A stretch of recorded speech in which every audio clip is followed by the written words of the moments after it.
طلع البدر علينا من ثنيات الوداع وجب الشمس علينا ما دعا لله ما دعا لله.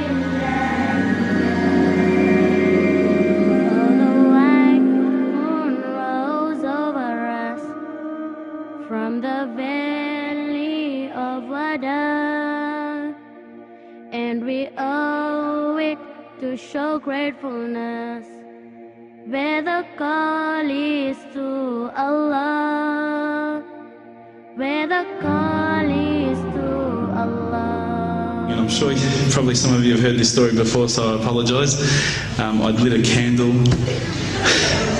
I had the window open, I had the curtains drawn, I was trying to get that really spiritual feeling. It was a nice summer night in Melbourne, as summer as it can get in Melbourne. And I was sitting there thinking, this is it, this is the night. I'd been, investigating all the spiritual proofs, all the scientific proofs about the fact that the mountains are the pegs, about, how the embryo develops inside, the woman, all these amazing proofs, but I still needed that little push. It's like I was on the edge of a cliff, I was ready to jump, I just needed a push. So I was sitting there, it was very quiet.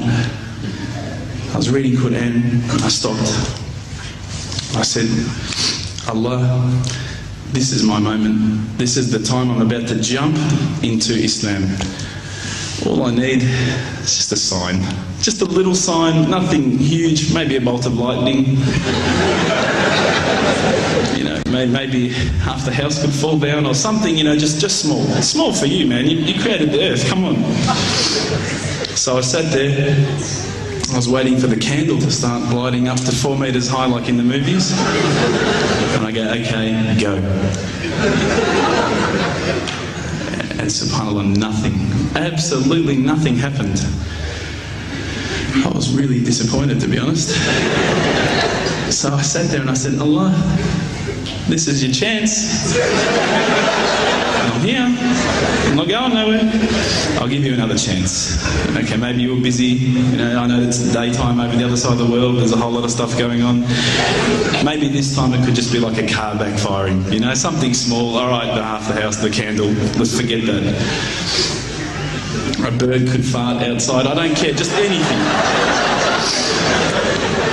So I said, okay, go.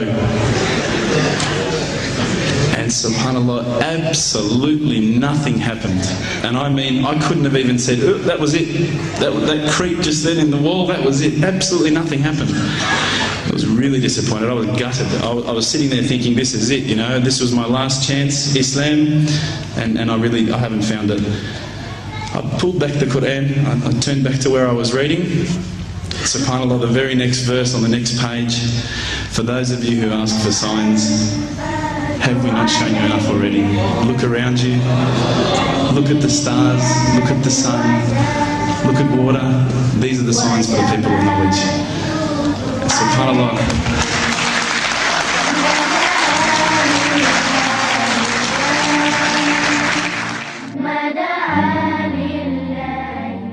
إن في السماوات والأرض لآيات للمؤمنين وفي خلقكم وما يبث من دابة آيات لقوم يوقنون واختلاف الليل والنهار وما أنزل الله من السماء من رزق فأحيا به الأرض بعد موتها وتصريف الرياح آيات لقوم يعقلون تلك آيات الله نتلوها عليك بالحق فبأي حديث بعد الله وآياته يؤمنون.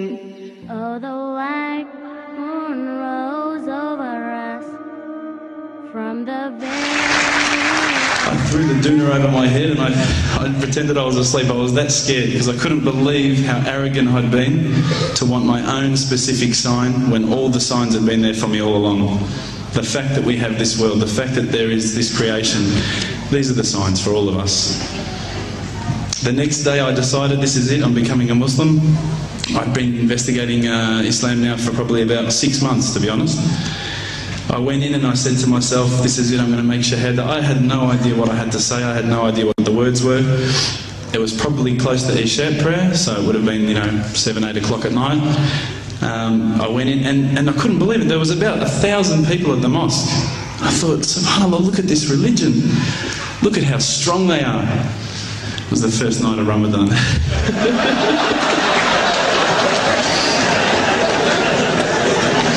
Ramadan Muslims. So I sat there and I was very nervous, I must admit. I got up and this person's going to me, you got to say these words, bro, ashhadu. I'm going, what? Ash what? Can't I just say it in English? No, they say no, you got to say it in Arabic. And I thought, looked out over the sea of beards that I could see in front of me and I thought, if I get these words wrong, I'm a dead man. Again, I had this fear, And they were staring at me, and I don't know if you know this, but Australians can't stare. Lebanese people can stare. So I was sitting there, I was very scared. I got up, and subhanAllah, as soon as I started to say the words, all fear went out of my mind. It felt as though a shower was inside my head and someone had just turned on the cold tap. Felt like I'd been flushed clean. I said the words, and I wasn't expecting so many brothers to come up and yell, Takbir, Allahu Akbar, and start kissing me and hugging me. Now, I'd never been kissed by that many men in my life. But it was a beautiful day, I must admit. And that day was the day that I had more brothers than I could ever imagine, more sisters as well. But I guess since that day I've never looked back. My family, I think, initially were very worried that I was going to be, I guess, a little bit weird towards them. They thought that I was going to break out the AK-47s and the grenades. But they realised, I think, soon that this religion was actually making me a better person.